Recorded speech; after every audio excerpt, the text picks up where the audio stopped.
The inability of many Nigerian businesses to avail their goods in the international market has been severally described as a manifestation of the forex squeeze back home.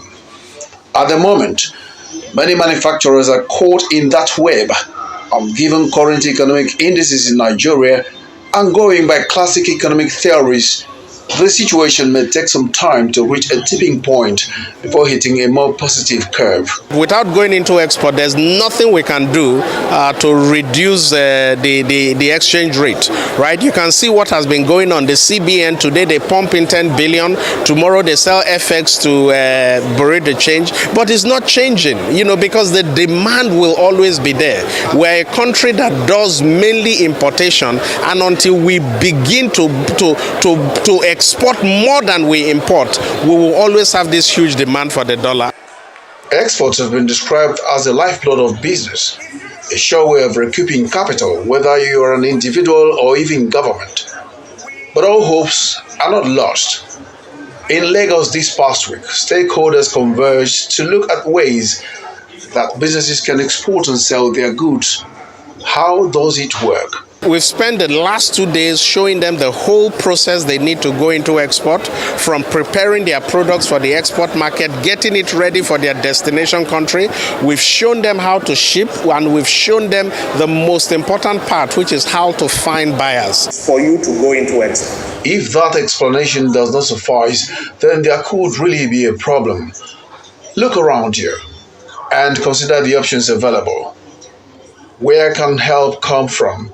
And how can institutional support assist? Basically, we help you, redefine your products and make sure it's international worthy standard, and help you earn more, by selling and earning in dollars. So if you attend the seminar, it will open your eyes to a lot of things, more information for you, with regards to documentation, with regards to labeling, with regards to packaging, logistics, warehousing, and then last mile delivery to your customers anywhere in the world. At the end of this event, our goal, or should I say our aim, is to ensure that everyone here understands how to find buyers in the US, the product that works, how to navigate the Amazon platform, how to get e-commerce to work for them, and how to warehouse in the US even without having US address.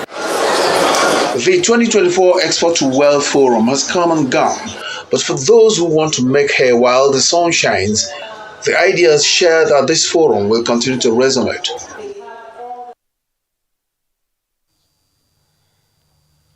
At this point, it is only natural to bring on our distinguished guest, Nduka Ude, Managing Director, Export and Sell USA, and Chairman, America Air Sea Cargo, with offices in Houston and Atlanta, as well as locations all over Nigeria. We're about to have a chat on exports, which many development analysts have called the lifeblood of every economy. How can Nigerian producers be able to profitably avail their goods and services in the international market despite the ongoing foreign exchange complications? Well, we now turn to our guest for answers. Good morning. Good morning. Ude. Good to have you join us in the studio today. Thank you so much. We've turned to him. I listened to what you said in that video clip, that without export, the issue of foreign exchange, can really not change. Yes. But before we come down to that important point, first tell us about your company, what is it called? Export and Sell. Export and Sell, and then what was this forum, which held in Lagos, was all about? Yes. So basically, we've been interacting with a lot of small businesses for a very long time. We've been in the export business for well over 15 years now, with offices in Houston and Atlanta. And one of the things that we have seen is that the biggest issue facing SMEs is how to find buyers abroad. And that is what Export and Sell does. We help SMEs show them everything they need to get buyers abroad. Now, finding buyers is not just a one-step process, because for you to get reliable buyers, you first of all need to have the products that the buyers want, right? That is one of the biggest mistakes I see SMEs making. What works in Nigeria is not going to work in the US, it's not going to work in Canada. right? Your products must be refined to meet the demands of those markets, right? And it's not just that as well. In finding buyers, you must also know the rules and regulations required to get the products there, right? The NAFDAC DG some time ago said that over 70% of Nigerian food products exported are held while being exported to some of these countries. And those are the things that we need to deal with. And that's what Export and Sell does, helping you tackle all these things. That was what the forum was about? Well, for the forum, yes. The forum was really about bringing businesses together. We had over 1,500 businesses at the event. I think so far is the biggest export-focused event. And it was really to educate them on the steps that they need to take to get buyers for their products. Yes. I mean, considering the current economic climate, particularly for small businesses, I'm a small business owner myself. Oh, okay. First of all, I even wanted to ask, does it cut across a different range of businesses, or are you specific to one sector? No. And then, what are your observations, especially regarding the prospects and challenges in the export markets for small and medium businesses? So when we talk about export, it covers everything, right? Yes, we know that there are certain categories of exports that are needed on a regular basis. You know, when you talk about food, for example, people must eat every day. So, but again, it covers everything. If you look at the US, for example, there's a legislation called AGOA that enables countries like Nigeria to export duty-free to the USA. And this has over 6,400 products, you know, so things from clothes to cosmetics to fashion, to food, to virtually so many things are on that list. But are the Nigerian businesses taking advantage of this duty-free opportunity? We are not. And that is what this program was all about, making sure that the Nigerian businesses understand the opportunities that are there. It's a multi-billion-dollar opportunity. Take Amazon, for example. Every month, you see close to $40 billion in sales on a monthly basis on Amazon. But how many Nigerian businesses are tapping into that? You have a lot of Ghanaian businesses, some selling very simple things, black soap, shea butter, who are doing $100,000 every month. Just one business from Ghana. I read recently that even yam, that Ghana is probably the largest exporter of yam to the You know the sad reality? Yeah. When you go to African stores in a place like the US, 80% of the products are not even from Nigeria, whereas 80% of the buyers are Nigerians. Wow. So it's a sad reality. A lot of the products you see in the so-called African stores are either coming from the Caribbeans or from Nigeria, or from Ghana.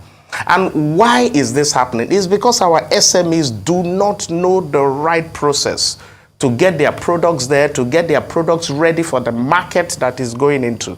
And that's what this conference was all about. That's what we do at Export and Sell, take you from A to Z of how to get your products in those places. Yes.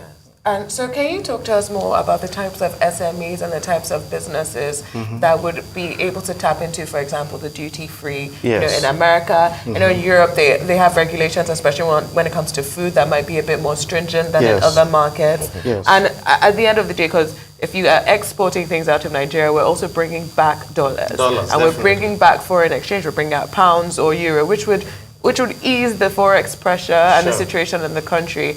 But, you know, at the event, what type of attendees were you seeing? What type of businesses do you think that this is a good opportunity for, like, you know, specific areas? Like I said, the US alone, because that's our key focus, we're looking at US and Canada. Over 6,400 products are eligible to go duty-free. So when you have that vast amount of product, it virtually covers any type of business, right? From fashion to health, to food and supplements, to animal food and animal products, to furnitures, to you name it. There's virtually no business sector in Nigeria that should not explore the export business. And again, when we talk about complexity of export and meeting the demands, it's all about that lack of knowledge. If businesses know what they are supposed to do, how to label their products, how to, the right things to put on their designs, the packaging and all that, it's no longer a complex thing. Things are complex when you don't know about it, right? And that's it. And that's what we've set out to do. You know, we have people who we have taken from $0 to $60,000, $80,000 a month in export. These are small businesses doing small things, right? Now, can we do that on a large scale and bring in thousands of businesses? If we have over 20, 50,000 businesses who are earning $50,000 a month, the issue we are talking about with FX will reduce. And that's what we're doing.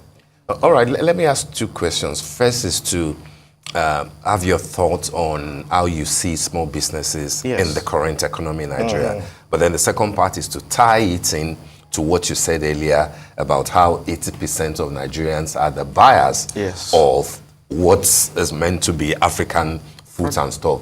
Will that be peculiarly North American situation? Because my thinking would be that in the UK and continental Europe, it looks that there's more awareness and more direct exporting impact from Nigeria to those shops. When you go to practically any shop, okay, Germany might be different because you are right, you know, usually they are Ghanaians, you know, in all those African shops. But in the UK particularly, are we doing the sort of a thing that you now want us to be doing in America and Canada? So your first question was about how do I see small businesses? And I can tell you, if you look at the Nigerian situation, it's a very dark scenario for businesses. But there's hope at the end of the tunnel. Now, the way I look at businesses in any economy, I typically I will class them as grade A, B, C. Now, the grade A are those that make the quality products, right? And once you have an economy where the people, their buying power is reducing, the first set of businesses to be affected are those that make quality products. And that's why you see the likes of Procter & Gamble, Glasgow, Smithline, Michelin, all these companies have exited Nigeria. ShopRite, they are all leaving because they cannot, the average citizen that is now poorer cannot buy their products. Now, the grade B companies that, you know, make medium quality, and then maybe the grade C that make low quality products, do you have even the citizens that are able to buy this product? A bag of rice is almost, what, 75,000, 80,000 naira. By the time you earn 70,000 and you buy one bag of rice, what is left to buy other things? So what is beginning to happen is that you begin to see what I call grade D companies, who are those who make fake products come into the system. And as they begin to make fake products, the grade B and C companies begin to die out gradually. And that's why you have people like Femi Egbesola, the president of the Association of Small Businesses in Nigeria, saying that over 10 million small and micro businesses went out of business in 2023 alone. Wow. It's a sad statistics. And those grade B and C, the only way for them to survive is for them to look into producing, sending their products into an economy that has the purchasing power for those products. They must look into export. If they don't look into export, there is no way they are going to survive in an economy where people are really stressed out. Look at what is happening. You know, I was watching some of the things your station was showing. People are going into loot warehouses. It's affecting a lot of businesses. We discussed just this morning. Yeah, so those grade B and C companies, if they don't take the stand now, it's going to be tough. They must go into export. They must know the processes to get their products in other countries for buyers that have the capacity to buy those products. But Nigerian government is saying that no food should go out. No, let's consume what we produce. Well, that tells you that we have a lot of issues, right? But again, it's not just food, right? We need to get it right. It's not just food that we can export, right? We have a lot of shea butter. We have a lot of cocoa. We have so many things.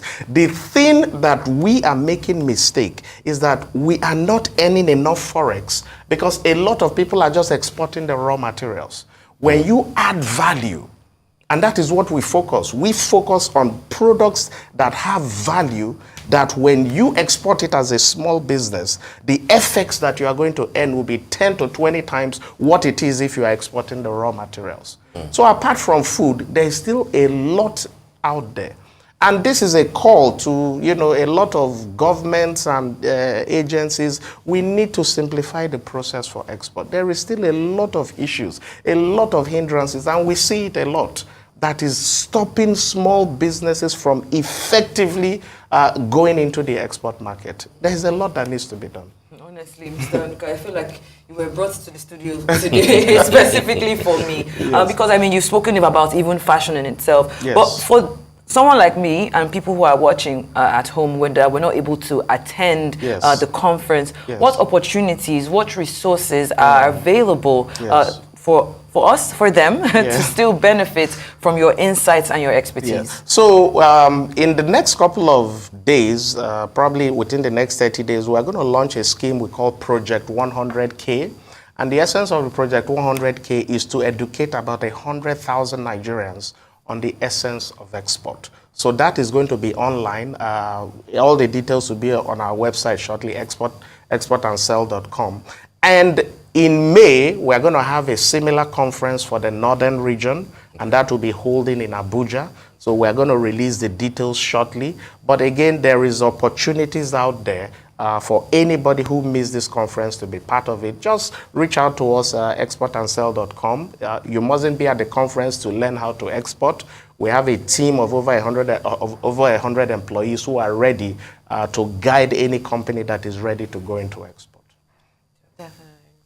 You know, you spoke earlier about how a lot can be done because there are bottlenecks and there are difficulties. So I want to ask, what do you believe the government can do to increase our non-oil export revenues? Okay, so first of all, the bottlenecks are numerous, right? The process of exporting is not easy, right? But again, if you look at the biggest issue businesses are facing, it is what I call, we have a system we've developed, we call it the PWS system, that takes any business from zero to any level in export. Now, the P stands for preparation, right? Your product must be suited for the market that is going to before it's accepted. Now, that is where I see government coming in to play a big role. And we're already interacting with some states on this. You know, the Commissioner for Trade for Lagos State was there at the event, and she showed a serious commitment of the Lagos State government to work with us on this, right? The Commissioner for Trade for Ekiti State was there, and we're already launching a pilot scheme with them that will be able to create a central facility that has the capacity to get those products to the quality that the outside world needs. And then they will now have farmers bringing in products to that facility. So that is going to solve a lot of problems. It's going to generate employment. It's going to, you know, the analysis we did for just one state alone, we see potentials of over $50-something million in earnings on a monthly basis, on an annual basis. So the potential is huge, right? It's massive. We need to tap into export the right way. All right. At the moment, which key areas do you think that as a country that we're doing great in as far as export is concerned? That's one. And then secondly, what other things do you think as Nigerians, as government, as individuals, as small businesses that we should focus on to address the FX prices? You've mentioned export. How about people are saying that reduce imports, depend on what you produce. Do you think that that's the right way to go? Well, can you reduce imports if you are not making enough to satisfy the local demand? That's the problem. A lot of our farmers are not on the farm. So it's a complex problem that needs to be solved, right? Now, where is the government doing a lot? Government cannot do everything, but they need to ease on the policies, right? One of the areas that we at Export and Sell have seen is vital, and that's where we are supporting government, is the establishment of the export infrastructure abroad. So, for example, Export and Sell, we have warehouses in Houston and Atlanta. We have the logistics capability. So when a company comes in and they want to go into export, we take them from A to Z. The biggest problem you have seen with export for a long time is that you have theoretical trainers, people who come and train you and they let you go. They don't have that hand-holding. They don't have that infrastructure. Right? And that the infrastructure for export does not end in Nigeria. The Chinese government, what did they do to blow up their export sales in places like the USA? They invested in warehouses abroad, right? We are doing that. I think in 2021, the NEPC came to us and they funded us to help in some of these initiatives. And that funding is what we have used. We've been able to establish warehouse in Atlanta, warehouse in Houston, and the Nigerian businesses can come in, move their products to those warehouses, and then they have easy distribution to multiple channels, right? So again, we in the private sector are doing our own, creating the infrastructure, but the government just needs to ease the policies, right? Make it easy. NAFDAC should make it easy for businesses to get their registration because they need those registration to export. Customs should make it easy for businesses to go through the export process, right? Agencies like SUN make it easy for people to get the requirements. It's a complete process. Shouldn't that be the advocacy from NAPC that they? Well, I have been in various high-level meetings with them, and again, the challenge we see is that there is no central authority that has power to direct all the agencies together to build export. So when you talk to the key people at NEPC, they don't have control over what is going on in customs. They cannot tell the customs people to modify this. They can't tell those in NAFDAC to modify this. So what government really needs to do is to set up a high-power delegation that will be able to effect control over all those agencies. NEPC is doing their best, but they cannot tell customs how to operate. And those are the issues. They can't tell NAFDAC how to operate.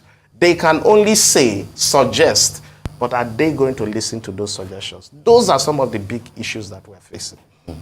Definitely.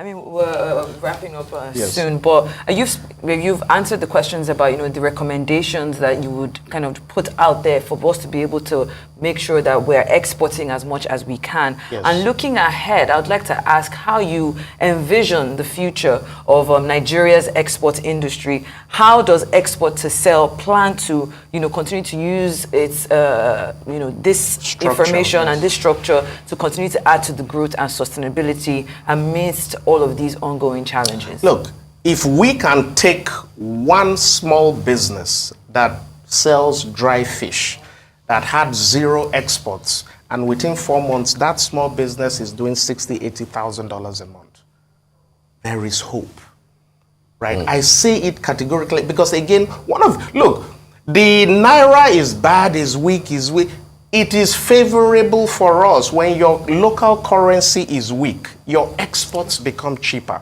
right? And that's why you have the World Trade Organization always fighting China that they are deliberately lowering the value of their currency, that their currency should be almost as strong as the dollar. Because it is weaker, their exports become cheaper. Nigerians, we have a huge advantage due to the weakness of our currency now to make it massively in export. There are programs that we're working with now. We're working with various retail stores in Canada and the USA to create African sections in some of those stores.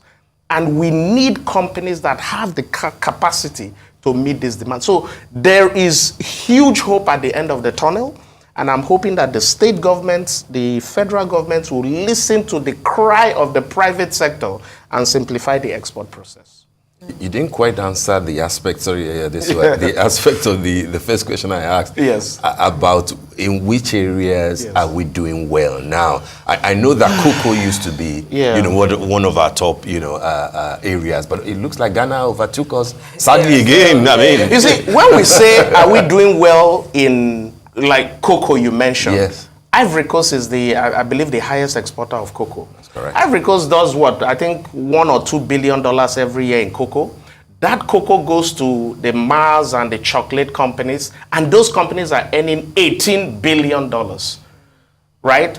So the wealth in export, if we want to do well, the government really needs to invest in processing facilities that are able to take finished products. We have a lot of people who come to our conference and they say, oh, they want to export raw this, raw that.